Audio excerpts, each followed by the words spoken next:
guys, we're actually going to have a Tech Tuesday. Here comes Chuck. Hey, man, how you doing? Good. How you doing? I'm hoping you didn't, but did you see the video on Sunday? Yeah, I seen it. Did you see all of it? Yeah, I seen all of it. Okay. Should I move over here? Come on, man, let's go. I got things to get finished up.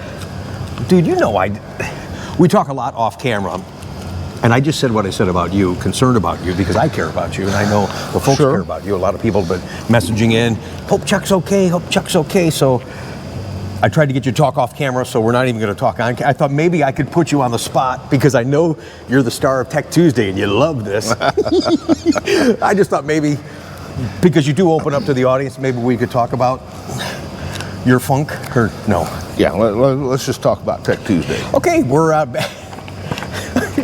I tried.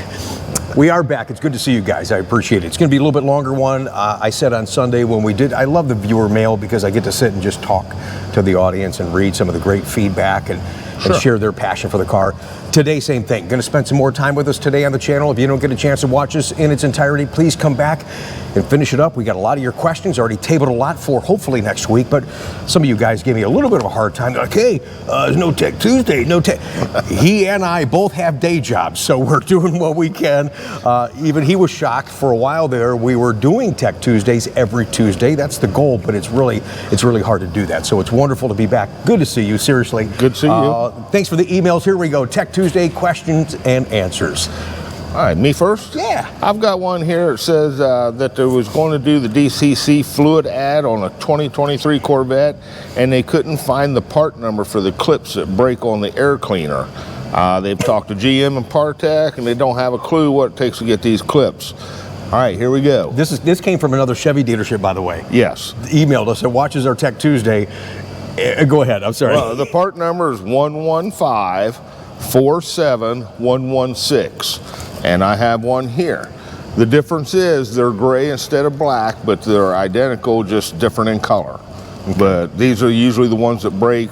That's the part number, and you can order them through GM. So what's that scenario that you're doing again? That those, and you always say that they break every time you get in there. Right. This goes on the back of the air cleaner for the wiring harnesses that come back. They clip them to the air cleaner so they don't fall against the exhaust. Okay. And melt. So. Right. Yep. That's that.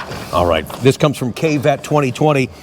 Rick, in a video a few weeks ago, you said that you had to reprogram your tire pressure monitor system when you rotated the tires on your C8 Corvette. For Tech Tuesday, could you please show the audience and us, the viewers, that would be you, the audience, how to do this? Well, we don't have one set up to do that. I was just going to have Chuck kind of explain again how he does it and why that we have to do that. Well, you have to put the vehicle in tire pressure monitoring learn, and then once you do that, you have to have a tool that sends the radio frequency from the tire sensor to the, I think it runs through the body control module. Mm-hmm. But once you get it in learn mode, the horn beeps, the left front marker light comes on to tell you start the left front. Then you go to the right front, right rear, left rear. It beeps every time. The horn sounds when the tire learns for you to move on to the next one. And when it's all done, it should beep twice and release out of learn mode. So, well, and like you told me, and it's a good reminder, that's why I love talking about these things repetitively as people continue to discover this new C8 Corvette, and there's a lot to discover, is that when you rotate the right front to the left front, and then all of a sudden, if you don't do the relearn, all of a sudden it tells you, hey, the right front is low in pressure, and it's really the left front's low in pressure, so you really need to know that. The car doesn't lose the program. The program, it just loses the location because you've changed the location. Okay. You have to relearn the location. All right, fantastic. Thanks for watching. Hopefully that helps you. All right. Oh, you got a novel there. What the hell? Yeah, this one comes from Mike. It says, love the Tech Tuesday spot. Very entertaining and very informative, guys. Hang on. Every time that freaking compressor comes on, I stop him because it's so loud. Hang on. Oh, I forgot my thing I got on Sunday, the clapboard thing. Take two, scene one. Yeah, I know. I meant to bring it down here too. God dang it. See, day job kind of interfered with doing our part-time job that we enjoy so much here on the channel. We'll be back in a second with this. That way you can hear us a little bit. That thing is so loud. All right, sir. All right, it says, Chuck, you mentioned about some of the quirky issues affecting the C8s, if I remember correctly. I have one of those quirky issues currently affecting my Caffeine Metallic 2023 Z51. The car has approximately 1,460 miles on it. So the car has a misfire condition, PO 300. Oh, yeah. It initially began occurring when the car went into AFM V4 mode around 70 to 81 mile an hour. Can visually see the tachometer bouncing. Okay, first of all, anytime any of them, from the C7 to the C8, anytime they switch from V4 to V8, you're going to see movement in the tach anywhere from 100 to 200 RPM. Okay. It just is what it is, because it went from running on 4 cylinders to running on 8 cylinders, or 8 cylinders to 4, right. So the tach's going to bounce. I'm not sure that is an issue, but he mentioned it. As the engine misfires, you can feel the car jerking at these speeds, but it only has thrown a blinking check engine light once, and it went out after I decelerated off the interstate and never came back on. Should I add this misfire as intermittent? Yeah, he was just letting us know it was intermittent. It didn't happen all the time. Right. Has also occurred at lower speeds in non-AFM mode,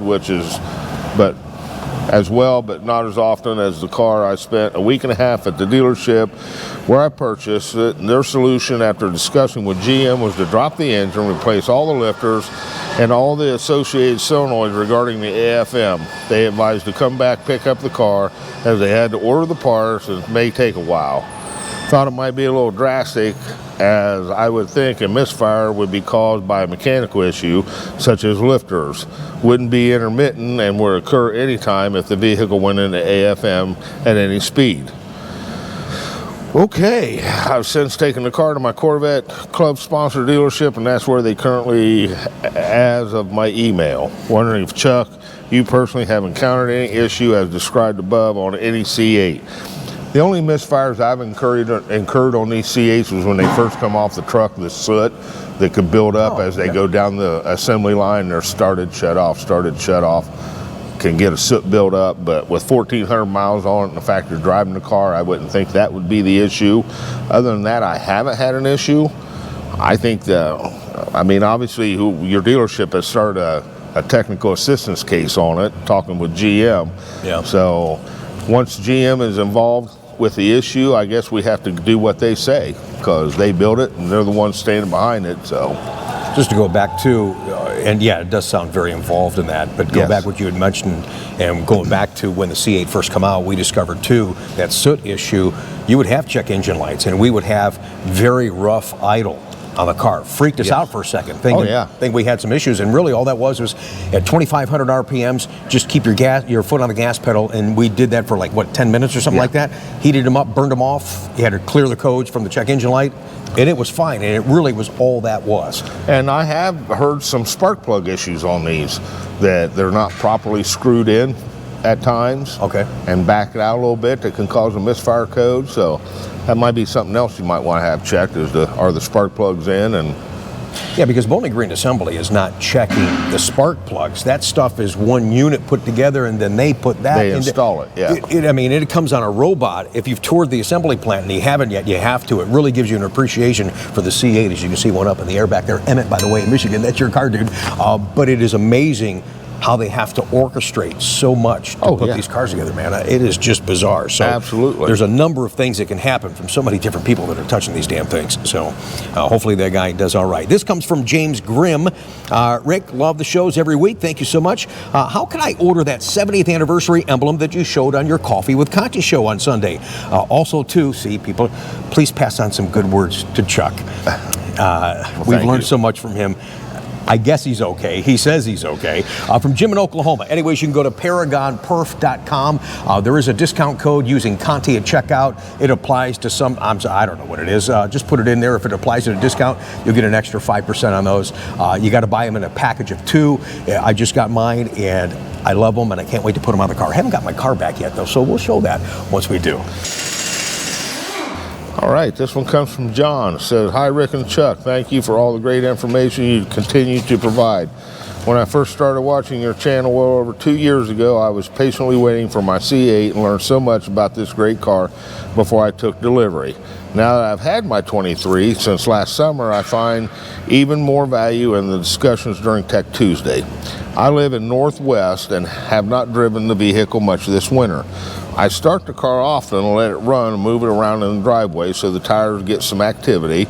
Is there anything else I should do or should be doing while waiting for spring and the day comes when all the salt is off the road? What precautions should I take when driving the car again after a long winter? Okay, good question. Time of the year? Yeah. Probably before I'd have put it up, I'd have probably aired the tires up a little bit. That way you don't have to worry about moving it around in the garage as much. They're supposed to be at 30. I'd probably put them at 45, 50 before I'm going to store it. That way it beefs the tires up. Did you just say 45 or 50? Yeah. If you're going to store it and leave it set, yes. Okay. All right. I'm sorry. Yeah. Holy shit. And the other thing you got to be careful about is just starting it often. You can run the batteries dead on these cars just by starting them and not driving them, because it takes a lot of juice to fire up any of the Vettes, from the C5, C6, C7, C8s. I mean, with all the electronics in it, you run the risk of running the battery dead just starting it and shutting it off. I would guess I would probably give the guy some advice, and I know you're up Northwest and you probably still have some snow in your area right now here in March. Right. Is if you're not going to drive the car, move it around, you're trying to prevent flat spots. They've got wheel cradles out there. They've got race ramps that you can put the car on. It can stay stationary. You don't, like Chuck said, you don't have to worry about starting it and did I run it long enough? Am I hurting the car? Don't even start it at all. Just plug it in with your battery tender, and that should get you through the season. Then you come out of the season, get that 45. Did he say 45 or 50 freaking pounds? Get that out of there. Get the thing down around. You never told me that. Get it down to around 30, 32 pounds, and then you're ready to go for the season. Yeah. Well, what it does, it stiffens the sidewalls up and stiffens the tires up so that it reduces that flat spot. Well, yeah, I'll tell you what, too. We don't have one here. I wish we did. You don't have a nitro machine. Right. So if we had that and you have nitro in your tires rather than just regular oxygen, you're not going to get the dissipation in the temperatures and the pressure readings. You wouldn't have to do 45 to 50 pounds. You could do 32 and let it sit through the wintertime. And guess what? In the springtime, it'll be at 32. You're ready to roll, man. That stuff is amazing. Still, you don't want to let it set at 32 PSI for long periods of time. That's the driving is 30 to 32. Right. If it sits at 30 to 32 for 2 or 3 months, you can still flat spot the tires. None of this is rehearsed. Now we're going to argue. And all I was trying to make is that you wouldn't have to worry about the dissipation of the temperature. No, you wouldn't have to worry about the dissipation, but you still have to worry about the flat spots. Right. No, but if they're putting on the wheel cradles or the ramps that I talked about, you don't have to worry about that. So we're both right. Okay. We'll agree to disagree. What the hell? We're back. Okay. Thanks for watching. Tech Tuesday continues. Going to finish up with your beautiful rides in just a moment. This one comes from Lou, Rick and Chuck. I continue to enjoy the YouTube channel, especially a Tech Tuesday segment. It's good to be back. Yes, I love these a lot. I love being here, just talking to him and talking with you guys. They are very informative and well done. Thank you so much. I got 2 questions for Chuck on my 2022 hardtop convertible. I finally received it. You know, this is a good question. I've been wanting to go over this with you. You've had a couple. I didn't get a chance to share it on the channel. About this time last year, people were getting their new C8s without the rear park assist. Oh, okay. Okay, where you'd back, you still had rear camera, but when you back up, you'd get those digital zones from the 4 zones to show you if there was an object in the way as you got closer to that. So, Park Assist retrofit recall. What's involved with this recall? And this is all his second question is also talking about the software update that you get over the air from Chevrolet. Where can I find the details that my car was updated in this particular update? Now, that update on the retrofit won't show in there. Software update will just show you the last date and if there's an updated needed in your system tab, in your infotainment system, go into that. But in regards to the Park Assist retrofit, that's all paid by Chevrolet too, by the way. Was that an easy? It looked like it was going to be an easy process. We talked about changing that module out. Right. It's not a hard process. What I what I advise everybody to do before you go in for this recall is empty the rear of the car out. The rear of the car has to be emptied out because the carpet's got to come out of it to get to this module. So if you take it in with the rear end emptied out, it'll be take a lot less time, and you take the rear carpet on the back panel out, you replace the module, you program the new module, and everything should work from there. That was directed to me. Yeah. Because before I took the car to Houston, we changed all the transmission fluid out. He goes, hey, and I had a ton of crap back there too. I felt so bad. Well, it just slowed him up a little bit. There was a lot of stuff back there. Sorry, and I've had 2 of them come in already, and I tell my advisors when they're calling to make the appointment, please tell them to empty the trunk area out. Right. It's easier on me, it's easier on them. I don't have to rifle through their stuff, nothing gets lost. It's just better all around. Right. And you guys can tell already, you don't want to make him mad. At least I don't.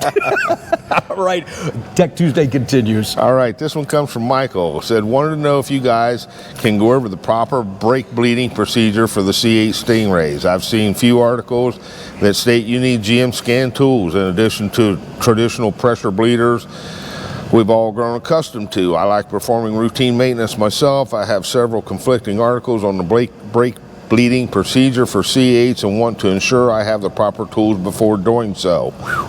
This is a process, man. Go ahead, buddy. Yeah. Well, I mean, if you're doing it the way that we're supposed to do it, the way GM describes, yes.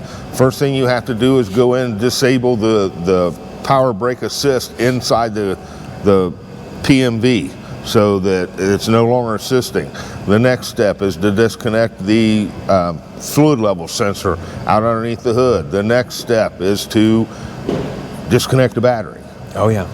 Then you go through the bleed procedure. It's kind of similar to the old bleed procedure that everybody's used to, but the C8s are a lot more involved with because the brakes are all electronic now. Right. So you just have to be real careful. And then once you get the brake bleeding done, you have to rehook up the battery. You have to reconnect, or no. I can't remember if you have to reconnect the level sensor first or if you have to reactivate the booster system. I'd have to verify which one of those you do when going back together. At what point do you hook it up to the system and then it actually goes through and does that pressure test? Yeah, when everything's done through the computer and the Tech 2 GM scan tool and the GM programming, no. Okay. No. Then it does a self-pressurization to make sure everything's where it's supposed to be, which is what the issue we ran into on yours with the brake bleeder. We couldn't get tightened back up to where it wouldn't. Because that one was loose and it wasn't holding the right pressure. Yep. And if it fails that test, now you're down a rabbit hole trying to get the system back. I've heard wild, hairy stories of guys that took more than 2 weeks to get the electronic brake system back working again. At dealerships, not here, but at other dealers. So you're right. Be very, very careful with bleeding the brakes. I don't want to tell you can't do it. I'm just telling you be very, very careful, because I can't remember the one story I heard. I think the guy tried to do it himself at home, the old school way, and something got messed up, and he took it to the dealer, and it took him over 2 weeks to get it figured out. So I remember that. Yeah, just be extremely careful. Well, and like Chuck said, anything that you're doing with these brakes, because of the new components and the new electric entity of C8, make sure you disconnect this battery, because like he said, you were working on mine. You said, I want to make sure that you don't go through a pressure test, and I got my hand in there. Right. Screw up the car, hurt me, whatever the case may be. So really important. So I think the message is, don't do it yourself, bro. And after that discussion, why the hell would you want to? Yeah. I mean, really? I mean, spend the money, man. As we get older, we got to realize, that's why we pay people to do this crap. Forget it, man. Absolutely. Here's one from Dan. I'm having fun being back on Tech Tuesday. This is awesome. This is Coach Dan. I apologize. I have a question for Tech Tuesday. On your video, when you went to Houston to see Steven at LMR, he was at the drag strip and he was adjusting the RPM from 35 to 4,500 to start his launch. I was curious, can I do that? He says C9 Stingray. I know you meant C8 Stingray, and that is a Z06 specific option. But thanks for watching. Thanks for asking. All right, this one comes from John. It says, Rick, I have a 2017 Grand Sport. Is the alignment set for handling from the factory? The inside of my tires wore big time. I had the dealer set the car to standard. Is it true, or was I taken for a ride? Yes, these cars come from the factory track ready. I mean, they're a track ready car. Yep.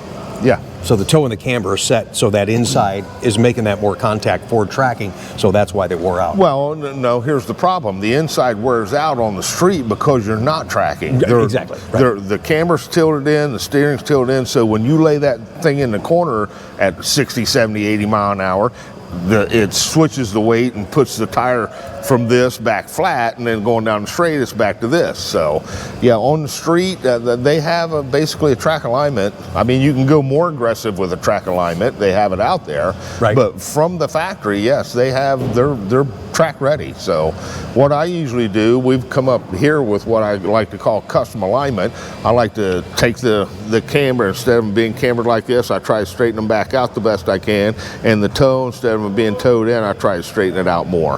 That way you have more contact of the tire on the road all the time, because you're not tracking the car. So, right. And that seems to help a lot with the tire wear. Yeah, so you weren't put together on that deal. That's a real deal. Thanks for watching the channel. Appreciate that. Here's one from Matthew. Hello, Rick. I was putting my dad's 2016 non-Z51 on a lift to do some fluid changes, and I noticed that my dad's Vette doesn't have a rear sway bar. Is this normal, or did someone take away the sway bar? You don't have a sway bar on a non-Z51, but thanks for watching the channel. Drive that car and enjoy it. You can, however, add one if you want to. Thank you.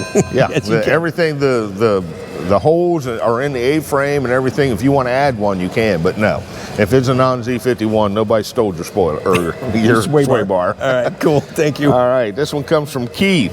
Says, I watch your Tech Tuesday religiously. I benefit from all the good info you put out. Here's a situation I'm almost every C8 owner has run into, should be a good topic for Tech Tuesday. I have a 2022 hardtop convertible. I did not order the front lift when I bought the car. Not surprisingly, I bottomed out a few times. When I bottom out, the damage is not under the splitter as you might expect, but it seems mostly in the area depicted in the photograph. Okay. Which we'll show you. Yes. We'll show Not surprising, it seems to be the lowest point under the car. Looking under the car, those panels look to be held on by screws. My questions are, how difficult are they to replace? Can they be ordered? And do you know the cost? They're not that hard to replace. Yes, they can be ordered, and I'm not sure what the cost is. Okay. But we have one here because I haven't PDI'd it yet. Yeah, so this is the lowest point of the car. These go adjacent to the front wheels, correct? Yes, in front of the front tires. In front of the front tires. So this is the piece that he's talking about, that it is a little bit lower than the front spoiler, and this is the piece underneath here that's scraping.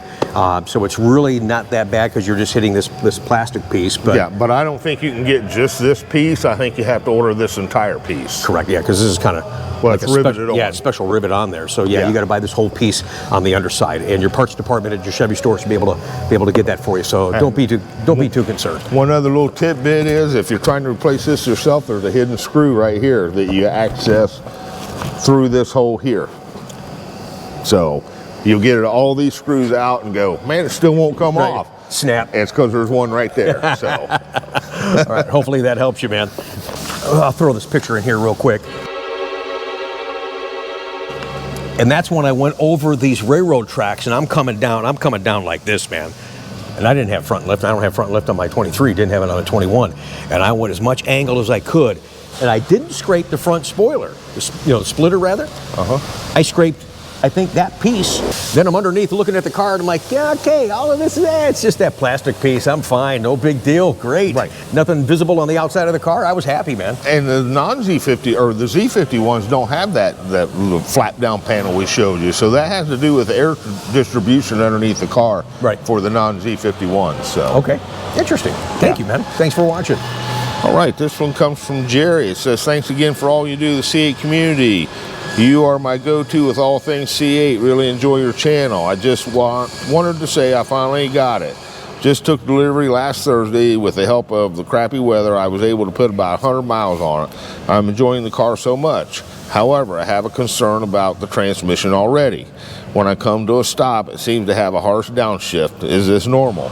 I am still within break-in period, so I'm reluctant to take it in. Until yesterday, I was trying to maneuver the car into the third bay garage, so it takes a couple of repositioning of the cars to get it in straight. I went from dry to reverse, maneuvering, did it twice. When I finally got it straight, it slammed hard into drive. My driveway is somewhat on a slope, but not where it would try to roll back. This concerns me. Any advice on what I should do at this point? I don't think there's anything that has to do with that. That's just a characteristic. I've seen Right. that. If you're coming out of it too quick and you're doing this, you're gonna kind of feel that, especially if it is at an angle. Well, and the fact that you only have 100 miles on this car as of now, what everybody needs to realize is, even back during the C7s, these are now an adaptive learning transmission. Right. C8, C7s, they will learn your driving patterns, your driving habits, your accelerating, decelerating. It'll learn all that, and the transmission will learn responsively to the way you drive. So I would probably give it some more time and let it break in and let it go through its paces of learning you as the driver. That's why I tell you guys at delivery, break in. Don't beat it, but don't baby it. Right. Because of what Chuck just said. Sure. Absolutely. Actually, I think I have. Are you out already? I'm out. Okay, I'm gonna let you read this one. Well, go. It's your turn. Oh, it is my turn. Okay. This one's from Mike Mann. It says, Rick, love the channel. Enjoy your new 23 C8. Thank you so much. I appreciate that. This is for you and Chuck. Always look forward to the Tech Tuesdays, and Chuck rocks. Oh, thank you. He does. I don't know what's going on with him. That's why I'm kissing a little ass right now. So anyways, question is, I own a 23 HTC. Are strut tower covers needed? There's a big debate on that on some of the forums, and I added them on my 21. I didn't even order it for my 23. Rumor was there were supposed to be some holes drilled from GM in those strut towers that would drain some of that water out of there. That one's up in the air, so we can't see, but I really don't know. I think that's more personal preference. I guess if you would look in that area, take that plastic cove in the front trunk out, and you see water in there, and that concerns you, then I would say add them. Other than that, I don't really see it to be an because issue. once you put the trim panel back in, you can't see it. Yeah, exactly. So exactly. It's not like an accessory that you go and say, "Oh, I got strut shots. Let me show you." Yeah. You got this simple part of the front end of the car to show them. You know, and a lot of people, have the intention. Some will, but a lot of people have the intention of keeping the car forever. I'm going to keep it forever. Sure. And then 3 years later, you got something else. So, I mean, you do you, man. Whatever works for you. But yes, they do help keep the water from getting in there. Make sure if you have magnetic ride control, you get the right ones to compensate for the wiring harness that's in there as well. All right, this one comes from Margaret. It says, my friend Phil was telling me about his C5 50th anniversary 2003 car and the code that came up. Inoperative shocks do not exceed 80 miles an hour. After not driving the car for 4 months due to vandalism on the seats, he started it up and saw this code. Is that just a code because it hasn't been ran, or is there something more serious going on? Please tell us what this means. Thank you both, Margaret in Chicago. Well, it's 20 years old. Of course, there's something more serious going on. My goodness. Yeah, usually the only time I've ever seen this code is when I get one of these old C5s in that somebody's taken the factory shocks off that had the magnetic ride and put aftermarket shocks on them, and then it no longer sees it. But yes, I would definitely take it and have it checked, because if the shocks are inoperative, it could be a wiring issue. Maybe a rodent or something got up and chewed some of the wiring because it hadn't been driven in a while. Right. Could be a shock issue. It could be a module issue, but I'd definitely take it in and have it checked out. Yeah, and after 20 years, I mean, that was the first year for magnetic ride control rather than real-time dampening on Corvette that started on the anniversary car in 03. So, and that's the problem. You probably can't buy them anymore. So. No, C5s. It's too. I love C5s. Sure. I mean, I told you guys the story countless times that I ended up getting a Suburban instead of the Corvette because of the twins, and it had magnetic ride control. And you've had it in here. We had shock issues on that too. So. Sure. Absolutely. But, oh my! You're next. I got to learn how to follow directions. I'm out again. Going to need to do a hands-on demo. Can I use that red car over there to do this? Sure. This comes from Walt. Says, Rick, I hope you can answer a question. We've had this before. I'm glad you asked. This is going to be good as another reminder on the C8 Corvette. This could be a good one for broadcast on Tech Tuesday if you can find an answer. It is, and happy to share right now. I got a 2020 Stingray. I've got the PDR set to automatically record. I've got a 128 gig scan disk in there to record for multiple hours. The problem arises when it gets full. I have to go in the middle tab and delete all these recordings at one time. When you've got thousands of recordings, it really takes a long time. There's no obvious command to delete all. I can even remove the disk, put it into my laptop, and I still couldn't do a mass delete.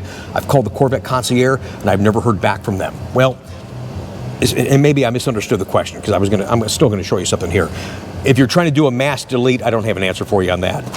If you're trying, because we have the situation on Tech Tuesday where a guy was recording in dash cam mode, which you have on now, and he was in an accident, went back to view it, it wasn't there because the card was full. There's a way to do overwrite, so it starts at the beginning of the card and keeps recording so you don't miss any situations in real time.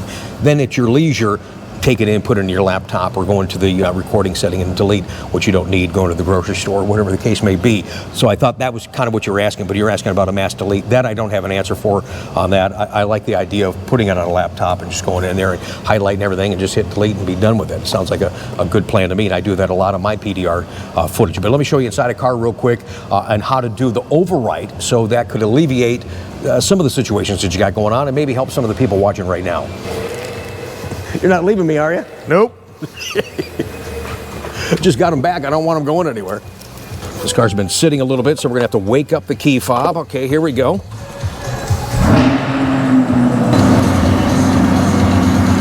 Right, so let's go to home, page 2 for PDR. Yeah. So here's the recordings tab he was talking about. You can have trash cans over here and delete all your stuff. That's kind of a pain in the neck to do that right now. In the settings button, come over here to automatic recording, which is not on. You would go to configure and hit allow overwrite and then turn that on. So that way when the card's full, there'll always be recordings that you can access and will be in real time. Most recent recordings will be up here at the top. So if that's something you want to do. If that helps you a little bit, maybe do that. I can just leave it there. He don't have it on right now, so we'll be in pretty good shape. So thanks again for watching the channel. I do hope that helps you. Are you going back to work, or are you doing something relative to the channel? No, I was bringing up this PDR to see what I could see.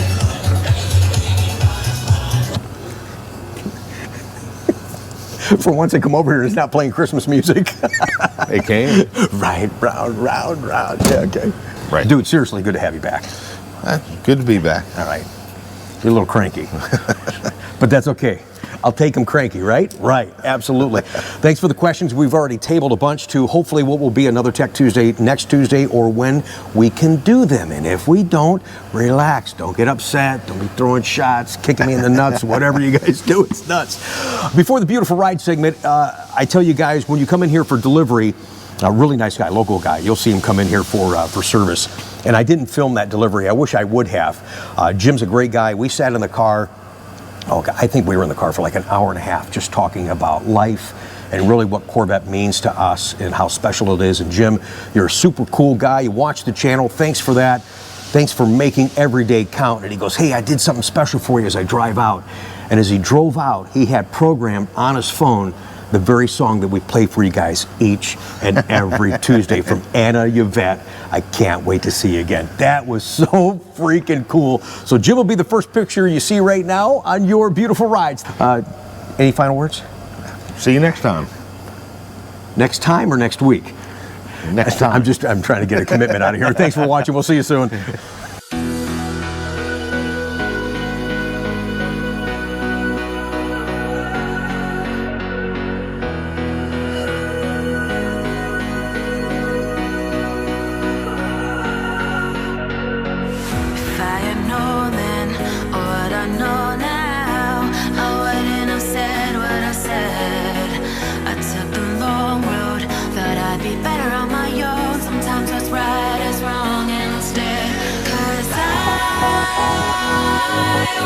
Too young, and I didn't understand that you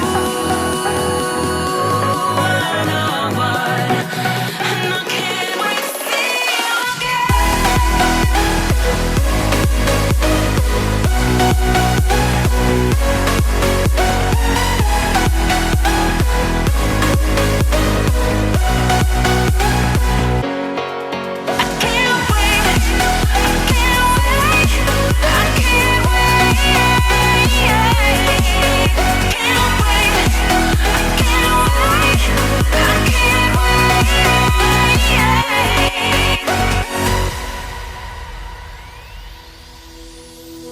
Hindsight is fleeting, when your heart's bleeding, and all you can see is red. Till you discover it is within each other to forgive and make amends. If I had known then, or what I know now, I wouldn't have said what I said. I took the long road, thought I'd be better on my own. Sometimes what's right is wrong instead, 'cause I